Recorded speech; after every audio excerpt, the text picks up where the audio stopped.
ఒక్కో సబ్జెక్ట్ కి ఒక టీచర్ ఉంటారు. అన్ని సబ్జెక్టులు నన్ను చదవమంటారు. ఇంత చిన్న బుర్రలో అన్ని ఎలా నింపాలి?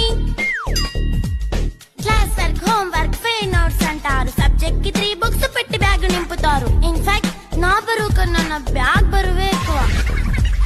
క్వశ్చన్లు, ఆన్సర్లు, సర్ప్రైజ్ టెస్టులు అన్ని దాటుకొని మళ్ళీ స్కూల్ వాన్ ఎక్కేసి అమ్మయ్య ఇక ఇంటికి వచ్చేసామనుకుంటే మార్క్స్ తక్కువ వస్తే చెయ్యాలి అసైన్మెంట్. రిపోర్ట్ కార్డ్ చూపిస్తే ఇంట్లో ఉన్న పనిష్మెంట్. హోంవర్క్ చేయమంటూ మమ్మీ చంపుతుంటుంది. ట్యూషన్ టైం అయిందని డాడీ తరుముతుంటాడు. డాన్స్ క్లాస్ కి వెళ్ళమని తాతయ్య తిడతాడు. స్నాక్స్ తిని వెళ్ళమని నాన్నమ్మ ఆపుతుంది. ఇక అన్ని అయిపోయాక కాసేపు టీవీ చూద్దామంటే మమ్మీ ఎంట్రీ ఇచ్చింది. బెడ్ యొక్క మంది చిన్న నాప్ తీసేలోపు తెల్లారిపోయింది.